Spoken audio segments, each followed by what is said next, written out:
Welcome, everybody. Thank you for joining tonight's webinar on Biking to Work, a guide to biking to work with Carmen Kwan and Tyler Dewey.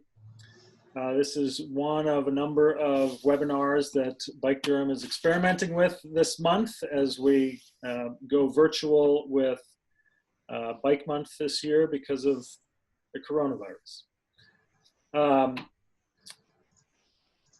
There's several of these programs that we've done that are about either getting started with biking, getting your bike ready, getting gear for safe biking, and this one specific to biking to work. And we'll also have upcoming webinars on both how travel has changed during the COVID pandemic, and also an update on projects that the city is working on and expects to be working on. Those are coming the next 2 Wednesday evenings. So we hope that you'll also join for those. Before I introduce Tyler and Carmen, I just want to thank our sponsors, the Way to Go Durham program, which encourages people to use sustainable modes of transportation. It's a program in the city of Durham. The Go Perks program at Go Triangle, which if you haven't heard about it, you should go visit their website. It's actually a way of signing up and getting rewarded for biking or taking transit or walking to work. And you get, as you track your activity, you get entered into raffles for gift cards to local businesses here in Durham. So it's the Go Perks program at Go Triangle. Bike Law. Hopefully none of you will ever need to turn to Bike Law as you go around the city. And Three Oaks Engineering. So they have all been sponsors of our Bike Month activities.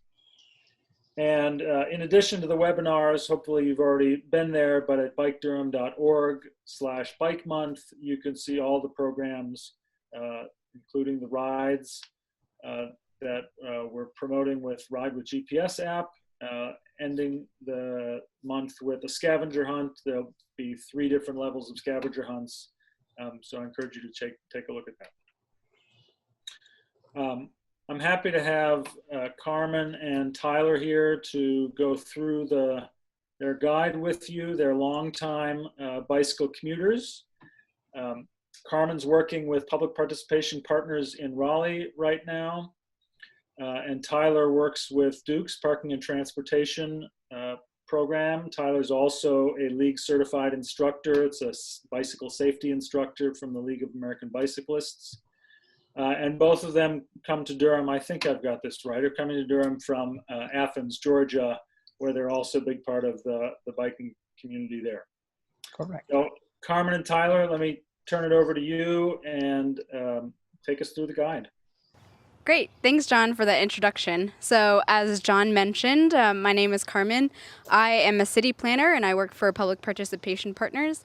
I've been a bike commuter for about 4 years now. And I'm Tyler. I work with the Parking and Transportation Services at Duke as the Alternative Transportation Lead, and I am a registered full-time bike commuter. Thanks. So we are going to be giving some tips and tricks on how to get started on biking to work. So first up, we have how to select a bike. Selecting a bike. Do you want to get us started, Carmen? Yeah, sure. So there are several types of bikes out there. There's e-bikes, there's cargo bikes, there's road bikes, there's mountain bikes. There's a ton of different bikes that you can choose from. And ultimately, the best bike for you is going to be one that you're going to be comfortable on. And some of the things that I like about my particular commuter bike is that it is comfortable. It also has a lot of carrying capacity. And it also has some attachment points for fenders for inclement weather. I ride on an old converted mountain bike. This is the bike I rode to work on today. And like Carmen said, I also chose mine because it's comfortable and it has wide tires that I find to be very soft and comfortable going over the bumps. I have the capacity to carry some gear on the front of my bike. On the front, I can put a fender to keep me dry if it rains, like this morning. On this bike, I can't put anything, attach anything to the rear of the bike, so I have this plastic fender clipped on there. Yeah. So, Tyler, how does someone know what bike would be best for them besides the points that we just gave about posture and comfort and carrying capacity? Well, I think in many ways, the best bike to ride to work on is the one you have. I wouldn't worry too much about, thinking about maximizing the type of bike you want to have. When we're riding to work, we're not worried about maximizing our speed or performance. We're just trying to get to work. So find something that's comfortable, that fits you well, and has the features that you want. If you're really concerned and want to ride year-round in all types of weather, you want to make sure that your bike maybe can have fenders.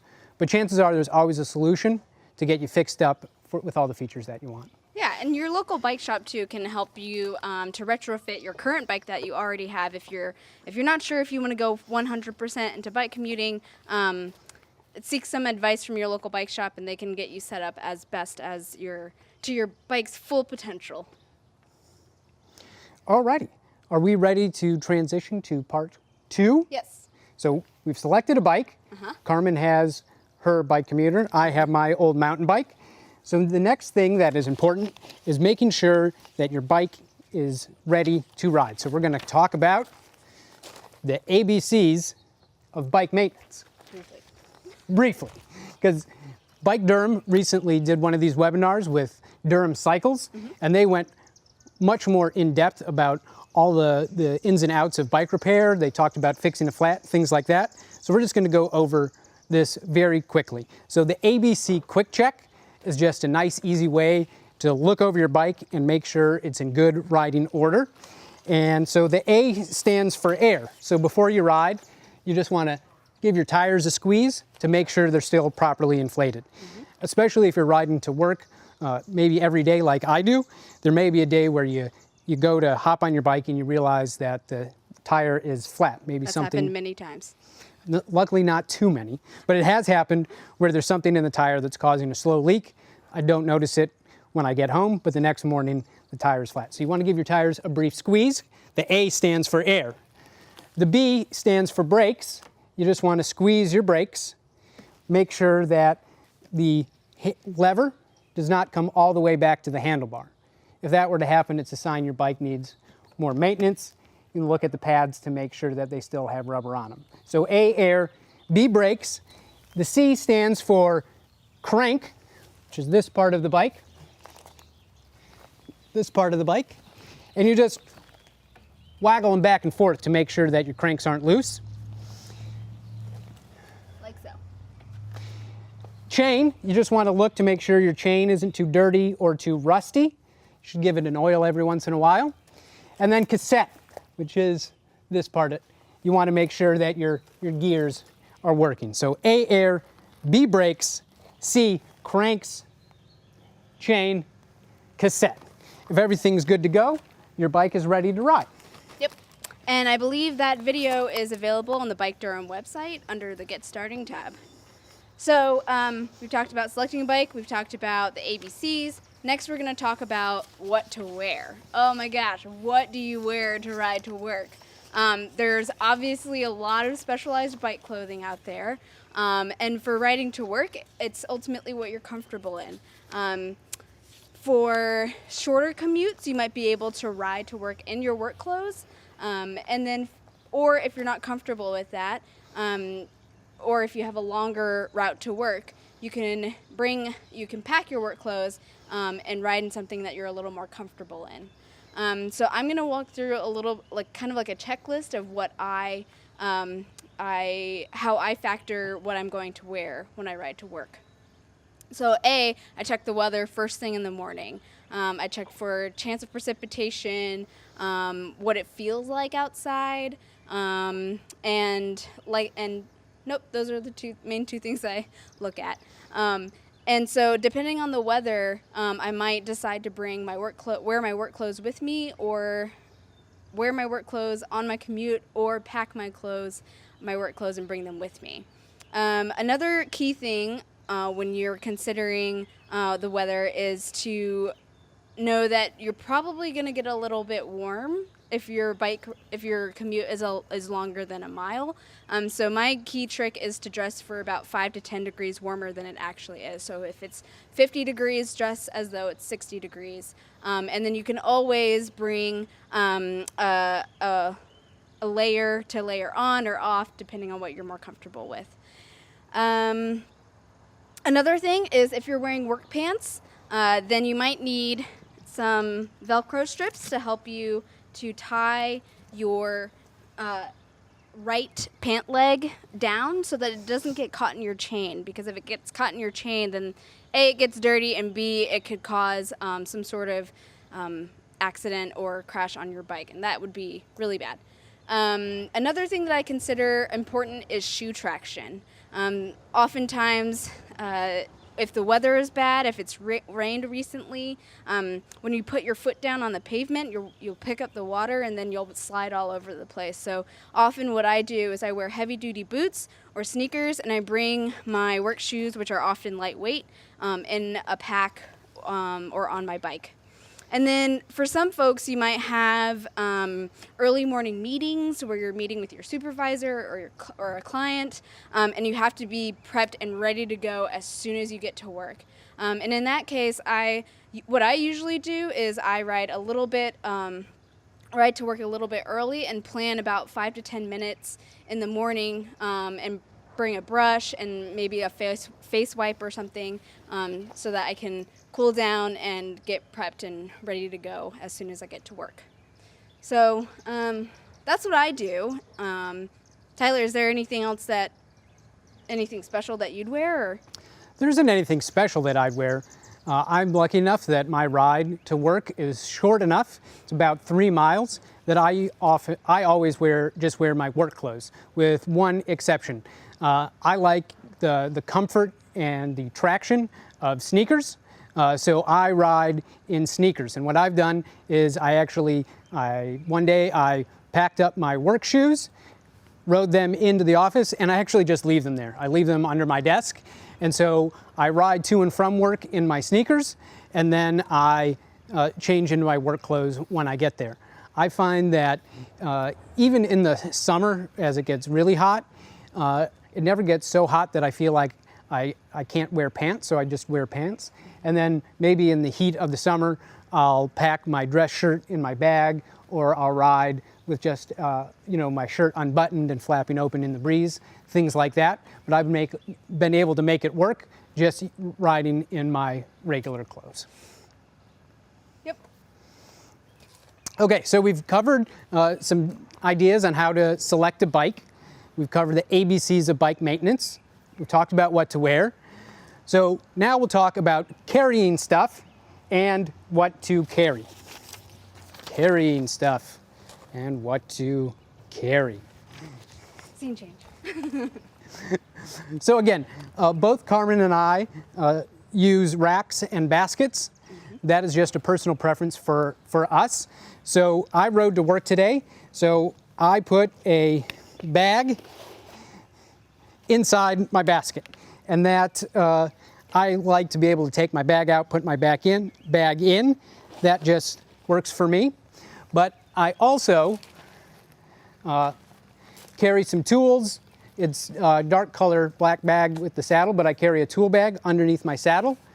And I have a little sack that hangs on my handlebars. In this one, I put my sunglasses, my ID card, and my mask. So this is how I carry gear on my bike. How do you carry gear on your bike, Carmen? Thanks, Tyler. So, can you hold this for a second, please, so I can move my bike?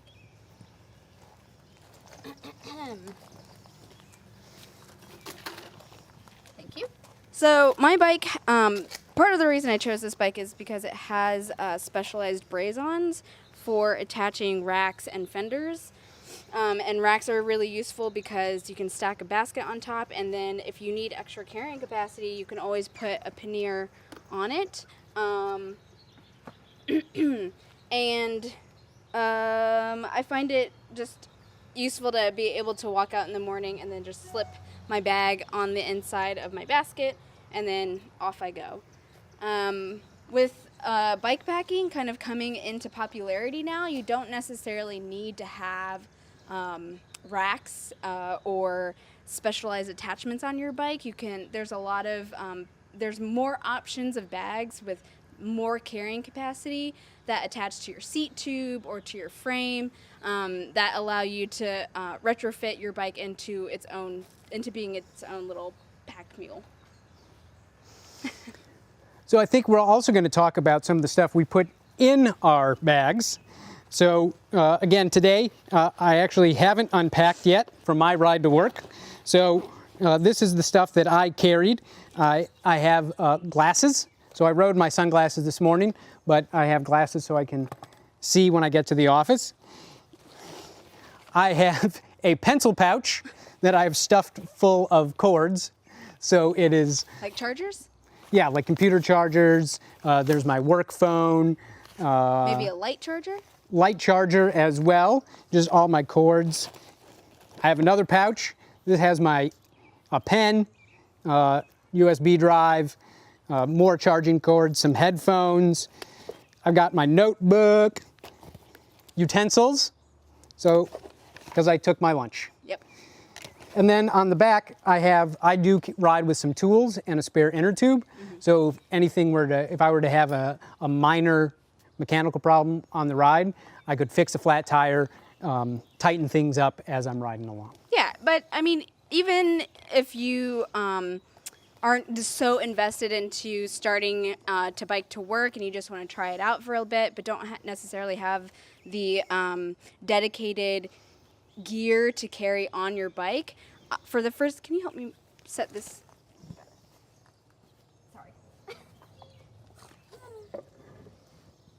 Sorry about that. So for the first year of my bike commute, I actually rode to work and used a backpack.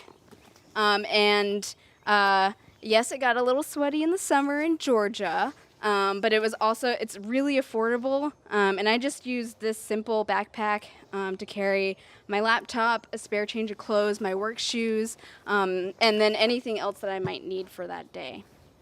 A question from John. Why do you guys use front, and if you could repeat the question, why do you guys use front baskets instead of rear? So there was a question about why we use front baskets versus rear baskets. And I can take a shot at an answer. Mm-hmm. So personally, I like having my stuff right in front of me. That is a personal preference.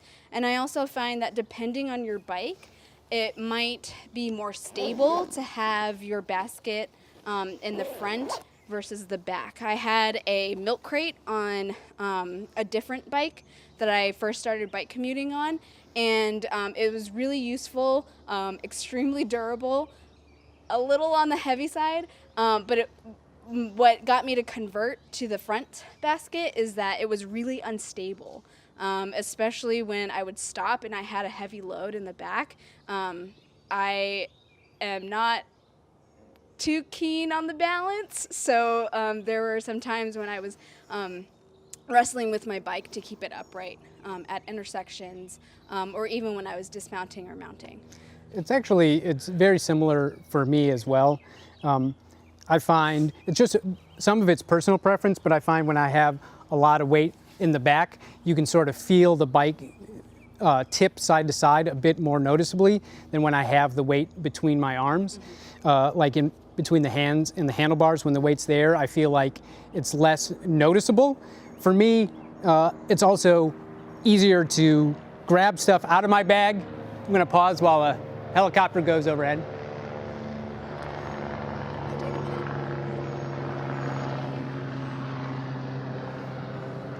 So like this morning, it was a little rainy, so I had my rain gear.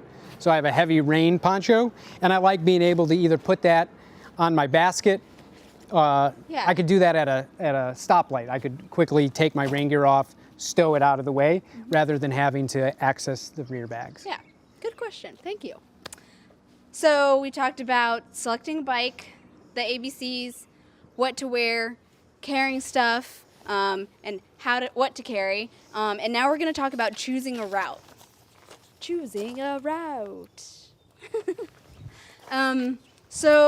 Choosing a route is going to be a matter of traffic, the distance of your bike commute, your personal speed comfort, and then also any midpoint destinations. So for low traffic roads, your route might be a little bit longer, but you might feel a little bit more comfortable riding on that road. Versus having a shorter commute route, but it relying more on more high traffic and busy roads. You also might have some, as I mentioned, midpoint destinations. Say like if you want to start bike commuting, but you have to drop your kids off in the morning, a midpoint destination would be dropping your kid off. And we forgot to mention that in carrying stuff, one of the stuff things is your kid. You can also carry your kid. And there's a lot of specialized equipment out there that you can use to retrofit your existing bike for a kid carrier or a rear bike hauler. Yeah, they have cargo bikes that are like specially built to carry a lot of weight in the back, weight being people. A child. And they also have them, they call pet. them like trailer bikes or Yeah. where they And clamp these onto also the double seat. really well as hauling your work gear. So your midpoint destination could be dropping your kid off of work or a cafe or the post office if you need to drop off some mail, running an errand. And so these factor into how you build your route. And Tyler and I both really like to ride on the trails and paths. Unfortunately, none of the trails around where we live are in the direction of where we work. So, but if you have a trail or a path available to you that kind of gets you, even if it's in a slightly roundabout way to your workplace, we highly recommend using it. For me personally, I like knowing that I don't have to be on such high alert first thing in the morning when I've barely had my first cup of coffee. And then it's also really nice to decompress on a long day, after a long day of work. So Tyler, do you have any recommendations on where people can go to help them to build a route? I do. And I just realized that we forgot a prop. Because one of the resources you can use, it may not be, is the Durham County has printed a hike bike map for the county in which they have taken the roads and they organize them according to, like they label roads with streets with bike lanes, streets with low traffic, streets with moderate traffic, streets that may have a difficult connection, as they call it. And that's for, I think, the entire county. So that is a great starting point that you can use to try to plan out a route. You can say like, oh, look at all these green low-speed roads. I'll start with those and then build my route out from there. It's also available online.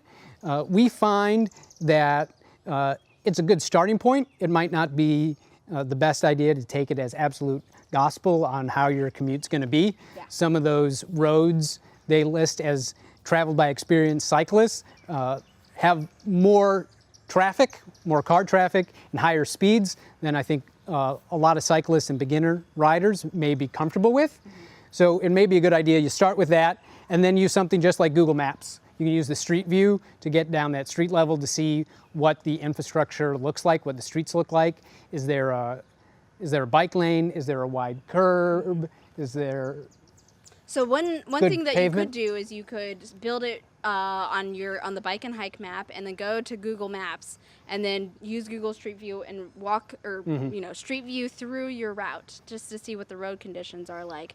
And there's other apps you can use too to cross-reference for reliability with the bike and hike map, Ride with GPS. Strava. Strava is also Ride with GPS and Strava are both very useful. Also, if you want to record your bike commute. I know often during bike month they have challenges like mile challenges where when you continuously record your commutes, they actually add up to be quite a bit. You know, my commute is only 2 miles, but 2 miles twice a day for 5 days in a row for every week it amounts to quite a few miles. Well, and John mentioned GoPerks. Through the position I have, I know that if you record your commutes through GoPerks Share the Ride NC app, you can get points to get benefits at local businesses as well. So there are a lot of online tools for recording and logging trips. Yep. And finding routes. And I think one of the scheduled webinars is actually with Sean King, I think next week, and he's going to be talking about Ride with GPS and going into more detail about how to build a route using Ride with GPS. So we've talked about choosing a route, and once someone has built their route, has vetted it through Google Street View, and now they just need to go on a test ride, how do you ride on the road? That's a good question, Carmen, and we have some ideas. So we're going to talk about riding right, riding bright. So in North Carolina, a bike is a vehicle. So in a way that makes it easy, because you can ride your bike, you can act and have the same rights and responsibilities as any other vehicle on the roadway, like a car. So in that way, it's very simple. When you're riding on your bike, you can just pretend that you're a car and act the same way. Of course, we know from our years of being in high school, taking driver's ed, once you get into the details, it can get a lot more complex than that. So what I will say, boiled down to the absolute minimum, is we want to ride right, we want to ride bright. So when we talk about riding right, we mean we want to ride legally. So we have to stop for stop signs and red lights. But we also generally ride to the right side of the road or the right side of the lane. Right. And so riding bright means making sure that you're seen on the road both at night and during the day. And lights are really helpful for doing so, as well as having really bright reflectors. And Tyler and I both use USB chargeable lights so that we can bring the chargers with us and charge them on our charge them at work while we're working. And I think the law in North Carolina is that you have to be visible from 300? You have to have a front and rear light, Yes. front white light visible from 300 feet, and a red rear light visible from at least 300 feet. It also says all bikes shall be equipped with a rear reflex mirror. I'm not exactly sure what that means, but that's what it says. Sure. Another thing that you could use is a reflector, and reflectors are really affordable, generally more affordable. They're definitely more affordable than bike lights for the most part. And so those are the two things that we recommend having available to you on your bike. And Carmen has a front reflector attached to her basket. I'm not sure if we can get it to show up, but it is right here. And I believe she also has reflectors on her pedals and around her seat post. Yep.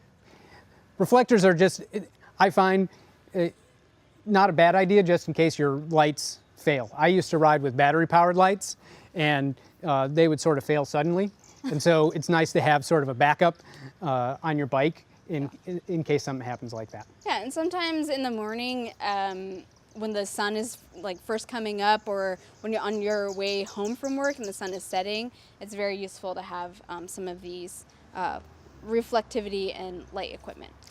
And Bike Durham recently did a conversation like this with the folks at Bullseye Bicycles, in which they go over in really good detail different light brands and the benefits of different lights. So if you're interested in getting some lights on your bike, I would check that out. You can find it at bikedurham.org, Getting Started tab. Yep. They also talk about locks in that webinar too, which we forgot to mention as something to carry, is to carry a lock. And the recorded webinar that's already been posted goes into much more detail, but we have available to us a U-lock, oops, a cable lock. I don't know if you can see these. A chain lock. And then also these cool nifty things called auto locks, which are dial controlled, really compact locks that are lightweight as well. But these are great if you're running to a grocery store, running a quick errand. But for the most part, we use the more heavy duty locks for long-term bike security. I will say, before we finish talking about riding right, riding bright, you can also find more in-depth discussion of bicycle traffic law on the Bike Durham webpage. Again, that's Getting Started tab. They have resources from Bike Walk North Carolina and Bike Law that can really get into all the details of how to ride in traffic or on trails. Yep. Okay, so the last thing that we're going to talk about is practicing and making a habit of biking to work. So I think a great thing to do to practice is to practice. So we've selected a route, we know how to ride right, ride bright, we're ready to ride to work. I think it'd be helpful to give it a practice run without the pressure of having to be on time. I know generally in the mornings I tend to be a little slow to get going, and I don't like the feeling of having to really jam on the pedals to get to work on time. So you can give it a practice run, maybe on the weekend or on a day off. One thing to think about, if you do it on like a weekend and you're riding in that morning commute time, the traffic pattern might be different. So a road that feels comfortable, low traffic on a Sunday morning might feel a lot different on a Monday morning when people are going back to work. Also, once you practice, it can let you know how long that commute is going to take, which is helpful for planning in the mornings. Because I find that it's helpful when I think about, okay, it takes me 20 minutes to ride to work, this is when I need to start packing my bike up. It's helpful to prepare for the unexpected. So on those days when I've come down to check out my bike, wheel it and get on the road. And you do your ABC. I do my ABC and I go, oh no, my tire's flat.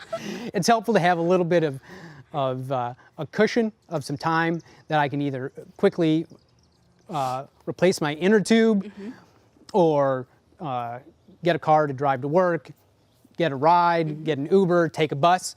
Just prepare for that unexpected of something has gone wrong. I need to adjust my plans accordingly. And then one trick that I like to do is to pack all the things that I can pack the night before. So that's my work computer, a change of clothes if I know if I have after work activities that I'm going to be doing or errands that I need to run. Say I need to return something to a store, I'll pack that on my bike. I'll pack my lunch ahead of time and keep it in the refrigerator. That way in the morning all I have to do is like grab it and then put it in my bag. And that will help to save a lot of time and help you to not forget something crucial. Yeah, packing is key. And then if you do your practice ride, I would even recommend going all the way to your workplace, because when you get there, you can think about, where am I going to park my bike? Does my work have a dedicated bike rack where I can lock up really easily with just a nice U-lock? Or maybe I'll have to use a cable lock or a chain lock to lock to something a bit more untraditional, like a sturdy post or a tree even. But that's just something to think about when you practice, is where am I going to put my bike once I get to work? Ideally, all workplaces would have secure indoor covered bike parking, but we know that's not the case. So it's something helpful to scout out on that practice ride. But Carmen, when we practice, how can we go from a one-time practice to making a habit? Yeah, great question. So making a habit. When I first started bike commuting a couple of years ago, 4 years ago now, I just started with 1 day a week. 1 day a week I would bike to work, and the day before I would bring everything that I needed. So on Mondays I would drive to work, and I would bring all of my lunches for the week, and I would bring in my work shoes and anything else like a hairbrush, makeup, etc. When I was wearing makeup. Anyways, that's a personal thing. And then I would bike to work the next day. And then after a while, I built up. So 1 day a week, 2 days a week, and then after a while, you might just bike on during the days with good weather. And then soon you'll build a routine, and then that routine will help to keep you invested in your bike commute, and then help you to build, become a 100% full-time bike commuter. Mm-hmm. And after a while, you might also accumulate some of the gear that we talked about. Yeah. And once you get a habit, a lot of people find bike commuting a really enjoyable thing to do. There was actually a recent study that came out that that asked people about their commutes, how their commutes had changed and what they liked and didn't like about it. And I think 55% of people who drove as their commute that are now working at home during the pandemic, they didn't miss it. They're like, I'm glad I don't have to commute by car anymore. But for people who walked and bike, over 80% of those people really miss their commute. It had become part of a day that they really look forward to. And I know that's the case with me. Like, I love being able to ride. It gets me out for 40 minutes a day. I get out in nature.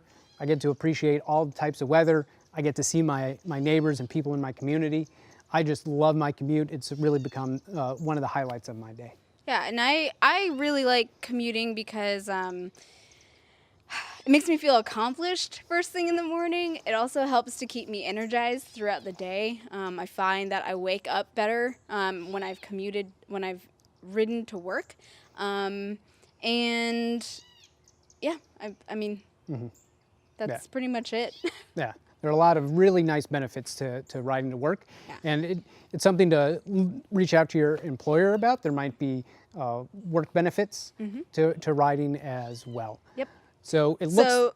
Yeah, let's go over the topics that we've covered really, really quickly. So we have some time for questions. 1, Selecting a bike. 2, The ABCs. 3, What to wear. 4, Carrying stuff and what to carry. 5, Choosing a route. 6, Ride right, ride bright. ride right, ride bright. Say that 7 times fast. 7. Practice and then make it a habit. Yep. So that's the end of our tips and tricks and guide to becoming a full-time bike commuter. We're open to any questions that you guys might have now. Again, my name is Carmen, and this is Tyler.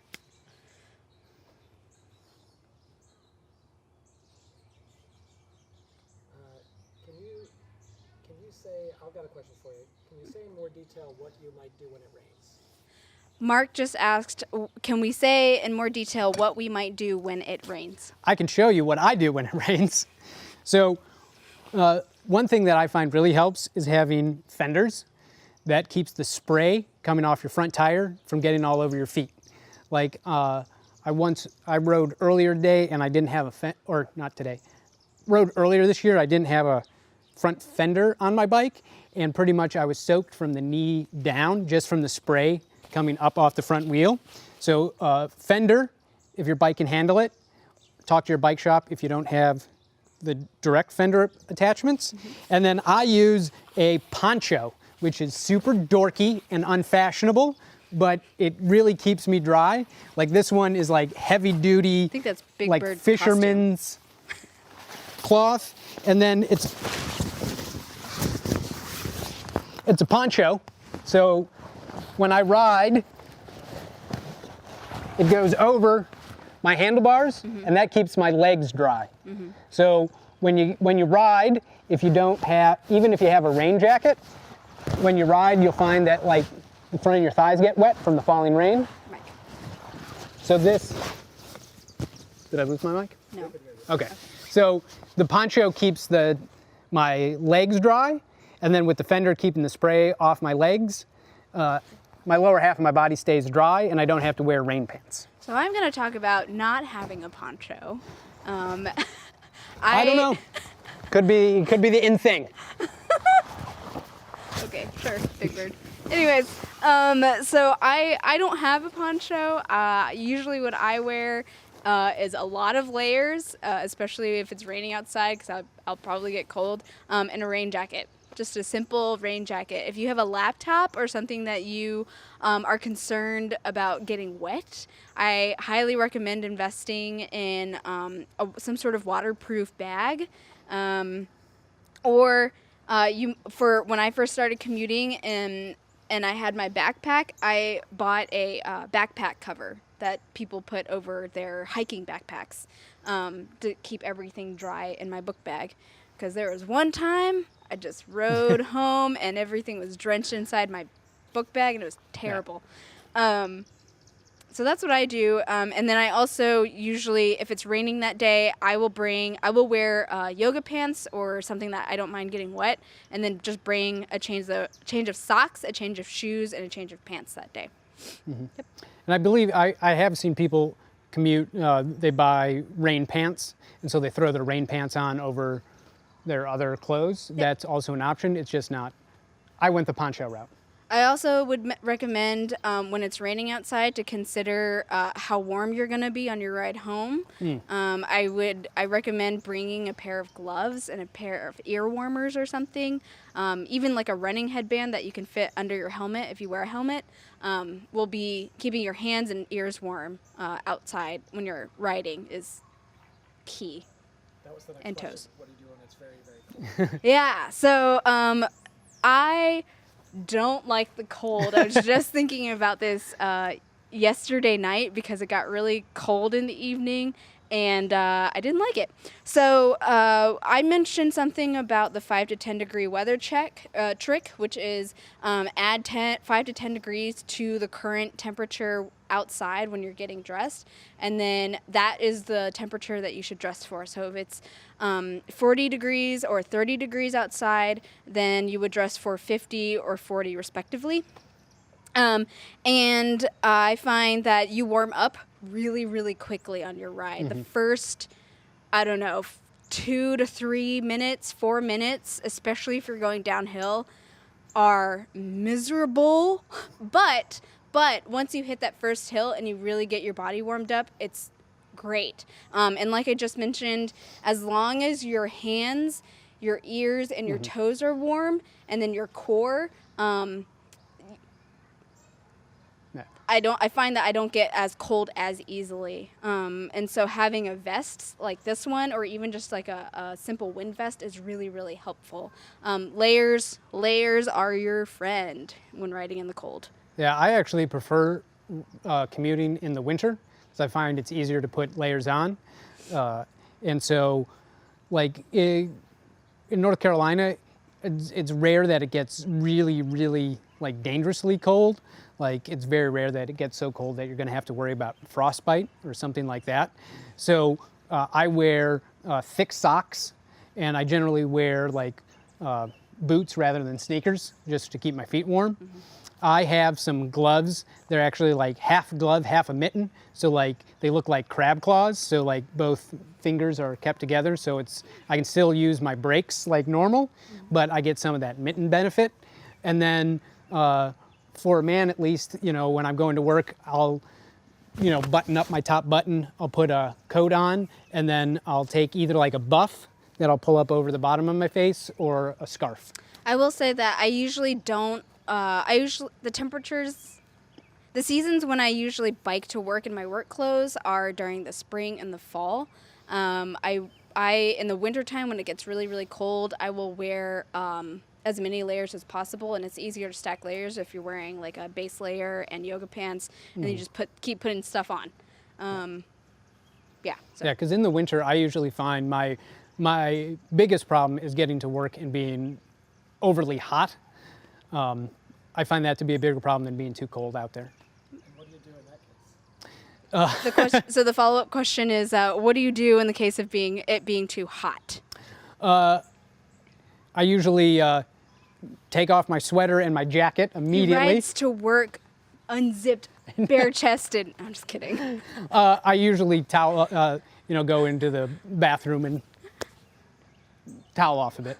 Yeah, I find that in the summertime when I rode to work, last year I would get into work early enough so that I could just stand in front of the work refrigerator and just cool off for a minute. And I would also bring a towel or something to kind of Yeah. help wipe off some of the perspiration, the sweat.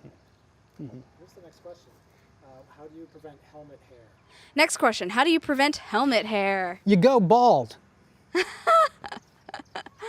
Okay, in all seriousness, what I usually do is I bring a brush, and I also invested when I had longer hair. I invested in dry shampoo, and that was really helpful in kind of keeping the oily sheen off of my hair, especially if I had meetings at work,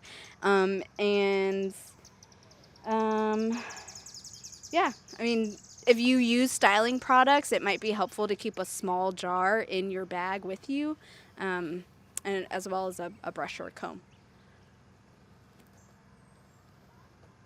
I think that's all the questions we have now, unless other people have. So, does anyone else have any questions that they'd like to submit? That's all. Alrighty. I think that's everything. Excellent. Oh, this was a lot of fun. Thanks, Yeah, guys. I hope you all get out there and try riding to work Yeah. once we go back to work, if you're not working already. Yeah. Yep. Thank you.